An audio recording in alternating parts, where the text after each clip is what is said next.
everyone, back on the plot again, only for a short amount of time.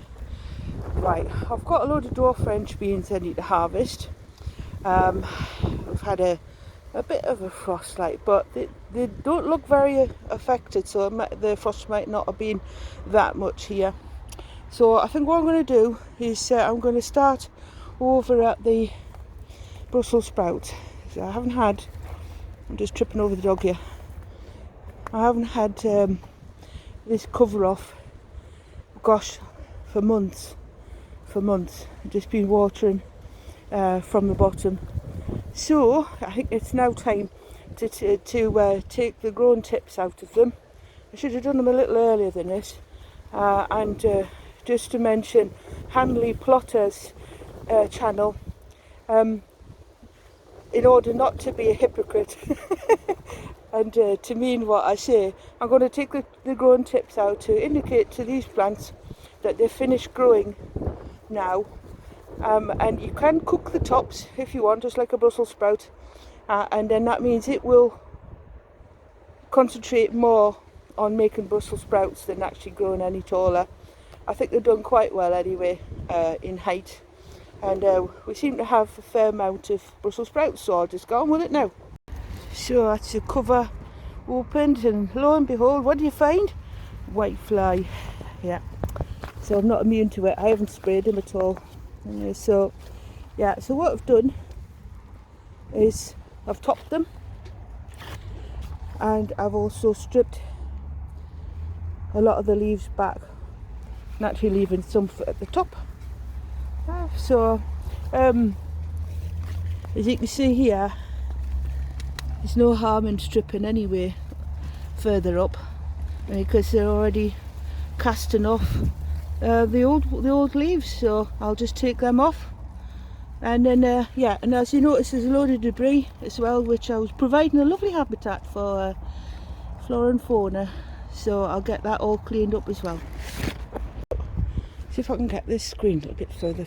It always seems to start too close. Hey, well, that's better. Yeah, so here, look, I see a fully fledged Brussels sprout. But be rest assured that my Brussels sprouts are not that big on the plant. That's the head anyway. So here's they are. One's grown okay.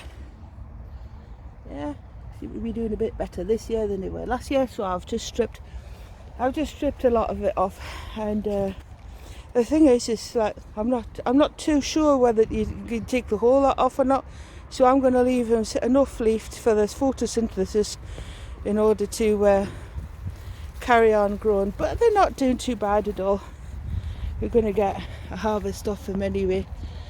Might not be like the ones you get on a local market and things like that, but hey, carrots, parsnips, Brussels sprouts, what more do you want? Anyway, so I've just got this roughly tidied up down here. Got rid of a few things, like I had cauliflower, which didn't work out, which I told you before. So just taking a few weeds out, just roughly anyway, so just enough. So what I'm going to do is I'll get this covered over again, and then because I still think about pigeons and things like that. So let's just carry on the way we left off.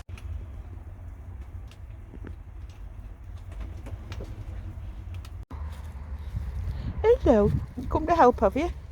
Oh, Chanel, you got half the garden on your back, on your jacket. Huh? Where have you been? Huh? What? Yeah, you come to help? Yeah, you come to help? Yeah, off you go. Go on, off you go. Okay, now that's 2 beds done. Stripped a bit more. One there. So it's looking okay, looking promising. Now don't despair. If you've got some gammy looking Brussels sprouts, you take a few outer leaves off. With a bit of luck, she says. A bit of luck, you'll have Brussels sprouts. So anyway, so I've got this done, and got roughly taken the weeds out as well. Well, is that it? It's looking good. Yes, that's one less thing to do. So I'll get this lot covered over again, and then maybe head on to the beans, see how we're getting on. Right, now I think that will conclude today because it's now getting dark. And you know, when you do a project as well, like you're harvesting or whatever, you want to do it when it's daylight. So yeah, come back and when it's lighter, and then you might enjoy it a bit better. But I don't know what the weather's going to be like in the next couple of days. But come rain or shine, I'll be down here to get those beans off the plants before we get another frost. Yeah, so there you are. Okay then, well, thanks for watching, and I'll see you in the next clip. Bye for now.